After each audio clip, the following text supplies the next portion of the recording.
Hello, welcome to Business Digest with Tish OHENE-ASIEDU. I visited the office of the Ghana Union of Traders Association, where I had a very interactive discussion with the president of the association. His name is Berima Ofori Ameya of the First. We spoke about operations of GUTA and how GUTA is fighting foreign retailers in our various markets. So relax and enjoy the interview.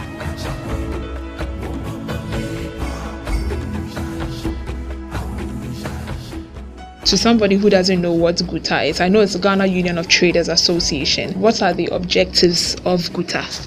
GUTA was established as far back as 1989, and the main objective was to, as it were, protect the interest of the trading populace. And when it was established, its basic aim was to touch on governmental policies relating to trade and commerce, as it is our main preoccupation. It was also established to disseminate information to and from the government and to us, because an individual cannot have an engagement with the government except with a collective effort. So that is one of the objectives. And when it was established, we've gone through a lot of challenges, and we've been able to surmount some of the challenges. At least I may say about 90% we were able to surmount them. In terms of duty payment or duties, at least government policies that border on trade and commerce is what we actually sometimes negotiate with government. Is GUTA happy with how government is handling foreign traders involved in retail business in the country? Are you happy with how government is handling the issue? Not at all. Why? There are laws in the country, and in the world, the whole world over, they are being governed by laws and regulations. So in Ghana we have the best laws. We don't also see the reason why government is sleeping on its duties by not applying the laws. You think government is not applying the laws? Yes. If GIPC, who are the mandatory institution, is up to the task, I don't think we might be having some of these problems. There are laws that are supposed to be implemented. So if they are implementing the laws to the latter, I don't think we might be having some of these things. And let me say that, and I will keep on saying that people are paid for the taxpayers' money for no work done. Sometimes when people say that it is GUTA's issue, it is not GUTA's issue, but it's a national issue. I'm saying this because we are talking about unemployment, right?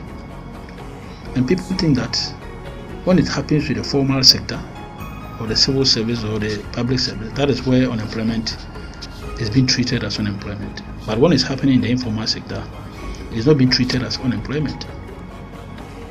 When these foreigners came here, of course, the shops were being occupied by Ghanaians. Mm-hmm. And so if you take over that shop, because that foreigner coming has a bigger bid, because if shops are going for about 100,000 US American dollars, how can a Ghanaian afford that price? And so we have Shylock landlords who are ejecting Ghanaians because they cannot pay what the foreigners can pay. So now is the highest bidder. Is it what we have to do as a country? Do we need to do this to ourselves? And so if you get one person out of a shop and the person might be having about 10 or 20 dependents, you have deprived those dependents of their livelihood through that one person. Maybe he might be taking care of about 3 people in the school because he's doing well, but now the shop has been taken off from him. And so, assuming that if 20 persons or 100 persons shops have been taken over, count the numbers. Are we not talking about unemployment in the informal sector? and depriving our own, they are not entitled to be there to even let shops prices go higher for them to be taking the shops from there. There are instances where a shop owner might be in his or her shop for about 5 years or 2 years or 3 years with a goodwill that is the so-called 10 years. As soon as a foreigner comes and he's knocking the door that I'll pay $100,000, you the indigent have paid maybe about 50,000 Ghana cedis. So he can't let you leave the shop and tell them, look, whatever you have spent within the 10 years, even if it's 2 years, 5 years, you take your money and go away, because he has gotten a very fat amount, you see. So it is not an issue of GUTA, it's an issue of the nation. And I don't see why government upon government are not committed to listen to the cries of the trading populace, as if it is our own problem, so forget about it. But it's a bigger issue that we need to. How long can GUTA contain this issue of foreign traders in our market? Well, in every instance or in every situation, there is always a limit to something, and we put this issue before them. They gave us assurance that they will make the law works. So, as a rational human being, personally, I cannot hold a new government who have not attained certain number of days, weeks, months accountable to anything. During the Galamsey period, when we were speaking about the influx of foreigners, I was still, advocating on how our water bodies should be destroyed by foreigners. And if government says that, I want bigger cocoa yields, and the same government sit down for Galamseyers to be destroying cocoa farms, then in effect, what are you telling me? Are you expecting the bigger yield, or you are expecting the lower yield? Because you are sitting down, looking down, unconcerned for cocoa farms to be used for Galamsey operations as a government. And the attitude that I said, when this government can say no to Galamsey, I will not allow my natural resources to be destroyed, our water bodies and all those things. We cannot do that, because it's our future. We have to hold these things in trust for our future generations. So I will not allow that. The government have put its foot down, and it's not allowing this Galamsey and even small scale mining to be operating. And that is, to me, a hallmark of a good leader. So I hope you are getting me from where I'm coming from. So I believe strongly that to give them some time. Well, next year, the year has just ended. They use A4 sheets as a receipt, which tells you that they are not using their own receipt for you to identify their names. They are not using VAT receipts. Has GUTA complained to the GRA about this? We have complained to government. So government has the oversight responsibilities to instruct GRA to, as it were, go this direction. That is what we have witnessed, and we have reported the matter since 2012. Even that time, we had some of the receipts. But what is happening is that when you go to give this information and for me in general, let me say that I don't know the consideration of people, government, public officials, civil servant. I don't know the kind of contribution that consideration that they are having, that they are pampering these foreigners, whereas we have the laws. You think there's something the government is benefiting from foreign traders? I might not be able to tell, but that is why I said that I don't know the kind of, because if they don't have any consideration, why should the people suffer at the expense of foreigners? And you look down up unconcerned as if nothing is happening. We do demonstrations. You as a journalist have witnessed a lot of our demonstrations. So the government want to tell us that he's having this. They can't see. He can't see. He can't hear. He can't. These people are bigger fishes coming into our shore to come and take the small fishes away. And then you are telling me, what kind of incentive can you give to a Ghanaian for him to be able to compete with the Chinese? No. And so rather, the Ghanaian need protection and not incentives. Talk. You know, the new government came and then reduced taxes on various goods and services in the country. How is GUTA taking it? Do you think you still need some more reduction? A journey of 1,000 miles starts with a step. And, you know, the new government had made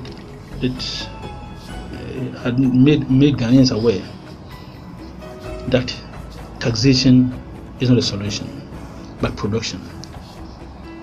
And so we believe that when the taxes are brought down to the barest minimum, it will rather increase production.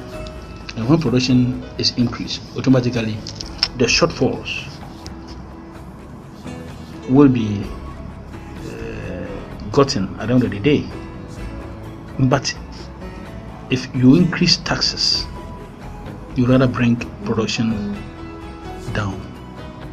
So some of us believes that the step that the government or the initiative that the government have taken is a bold initiative, because looking at the losses that you are going to make in terms of taxes is not easy.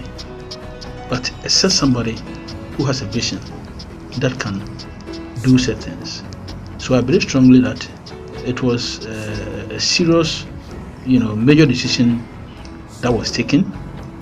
But I believe it was taken in the interest of all Ghanaians, for he wants Ghana to be better. At least, if for nothing at all, we have had our energy, the doom show has ceased. And even today's budget, the kind of reduction that he made on residential, industrial, that 14%, 13%, on mines, about 21%, it's a good sign. And once it started, I believe if production is going high, it will still come down for us to, have our full potential. Because a country without energy, forget about it. There's something that you can do. So you're saying this is a government with vision? Yes, I'm saying that. Okay. Be the head of traders, are you comfortable with the current dollar to CD ratio? It's over 4 CDs now. How are traders taking it? Seriously, government is saying it's been stabilized, but some of us, on the other hand, think that even though yes, it's stabilized, but the rate at which it's really speeding. Yeah. The rate at which it is 4.45 or 4.5 is still on the higher side. Right. So government should do well, because he knows the policy direction that he will take to. As one would say, when I asked you about the dollar CD ratio and all that, one would say that you answered in a very relaxed way. You didn't sound like, yes, it's too high for traders. One would say that GUTA is being biased with the NPP government. Is one wrong to say that? So you don't expect somebody to assume power just for about 10 months and then you start throwing stones. When the previous government came, we had the same period of time frame before we started talking. And so when we get to a time and then we think things are not right, are not going the way it should go, we'll talk. So nobody should think that as soon as the government took over, then you start picking canes and bells chasing that government. No. Except, in a rare situation that one can say that, oh, this or that. But to me, I don't think we are being lenient to him. Quite recently you heard us about taxes and duties and even the flat rate scheme. You heard all. There were a lot of noise in town. Wasn't all the same traders who were talking? So why would you say, or is it because we haven't closed shops? Well, I think it's too early. Even if some of their MPs, the opposition MPs, are saying, and let me borrow the word of Honorable Fifi Kwete, that we should give the man time, or the government, NPP government, time to stand on its feet. And so even he being a politician on the other side is saying this. I How much more me? Although your members are unhappy about the involvement of foreigners in retail business, do you still advise them to pay tax? Infrastructures, most of them, the private sector, have no money to build it. When you're talking about energy, it's capital intensive. Roads, hospitals, schools, and all these facilities are all very capital intensive. So except the individual taxes that we pay, that can be able to build such infrastructures. So an individual, a private sector group cannot mobilize that fund to be able to put up such infrastructures. That is why there's a need for people to pay tax. But let me say that as well as I'm saying, or we are hearing and talking about reading and all these things, I will still encourage traders. I will still encourage anybody who is a prospective taxpayer to pay their taxes, to avoid Ghana always going with a ball in the hand to the World Bank, the IMF, other donor communities to go and borrow money at that high cost. Because sometimes even locally, look at contractors who borrow money from the banks. By the time that they are paid, interest might have taken all the money. And so in the same vein, it is possible that when we go outside to borrow, the interest alone takes away everything that we're doing, because those interest alone, if it's our own money, could have been able to do a lot of things for our country to be a better place for us. Because if you get up, you hear somebody saying, I'm going to the US embassy, I'm going to the UK embassy, only to go and seek greener pastures. But if we have our own, I don't think there will be the need for us to be traveling outside for those greener pastures. And so, let me say that GUTA, or Ghana Union of Traders Association, have done a lot in terms of building a better nation for all of us. We have been negotiating with every country, every leader, or every party, or every government that comes to power. And we think that even had not been our activities, even the foreign invasion of these foreigners into our retail sector might have been more than what we are witnessing now. Even though what we are witnessing now, we are still complaining about it. But if we had not done that, it could have been more than what we are seeing now. I believe we all know the operations of GUTA now and why GUTA is fighting foreign retailers in the country. Join me next week Thursday on www.kasapafmonline.com or Istish TV for more interesting stories in the world of business.